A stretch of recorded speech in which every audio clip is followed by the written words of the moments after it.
ഹരിയാനയിലെ സിർസ മണ്ഡലത്തിൽ ഏറ്റുമുട്ടുന്നത് സംസ്ഥാന കോൺഗ്രസിനെ നയിച്ച രണ്ടുപേർ. ഒരാൾ മുൻ കേന്ദ്രമന്ത്രി കുമാരി ഷെൽജ കോൺഗ്രസിനു വേണ്ടി മത്സരിക്കുന്നു. മുൻ എംപിയും പഴയ ഹരിയാന PCC പ്രസിഡന്റുമായ അശോക് തൻവാറാണ് രണ്ടാമത്തെയാൾ.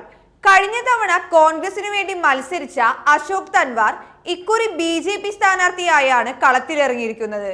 കർഷക സമരവും പാർട്ടിയിലെ കൂറുമാറ്റവുമെല്ലാം വലിയ ചർച്ചയാകുന്ന സിർസയിൽ തീപാറും പോരാട്ടമാണ് നടക്കുന്നത്. ആരോപണങ്ങളും പ്രത്യാരോപണങ്ങളുമായി ഇരു സ്ഥാനാർത്ഥികളും മുന്നോട്ട് പോകുന്നതിനിടെ സംസ്ഥാനത്തെ പ്രമുഖ രാഷ്ട്രീയ കക്ഷിയായ JJPയുടെ ചാഞ്ചാട്ടം BJP പാളയത്തിൽ ചില്ലറ ആശങ്കയല്ല സൃഷ്ടിച്ചിരിക്കുന്നത്. സിർസയെ പ്രതിനിധാനം ചെയ്ത ഇരു നേതാക്കളും മുൻപ് പാർലമെന്റിലെത്തിയിട്ടുണ്ട്. 91ലും 96ലും കുമാരി ഷെൽജ ഈ സംവരണ മണ്ഡലത്തിൽ നിന്ന് വിജയിച്ചു. 2014-19 കാലത്ത് സംസ്ഥാന കോൺഗ്രസ് പ്രസിഡന്റായിരുന്ന തൻവാർ 2022ൽ ആം ആദ്മിയിൽ ചേർന്നു. അവിടെ നിന്നാണ് ഏതാനും മാസങ്ങൾക്ക് മുമ്പ് BJPയിലെത്തി. മോദി സർക്കാരിന്റെ ഭരണപരാജയം ചൂണ്ടിക്കാട്ടിയാണ് ഷെൽജയുടെ പ്രചാരണം. കർഷക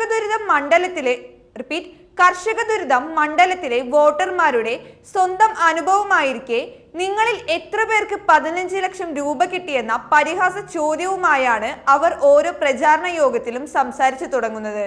കർഷക പ്രക്ഷോഭത്തിന്റെ ചൂടറിഞ്ഞ നേതാവാണ് തൻവാർ. സിർസ, ഫത്തേഹാബാദ് ജില്ലകളിലായി വ്യാപിച്ചു കിടക്കുന്ന മണ്ഡലത്തിലെ ഗ്രാമങ്ങൾ കർഷക പ്രക്ഷോഭങ്ങളുടെ കേന്ദ്രങ്ങളായിരുന്നു.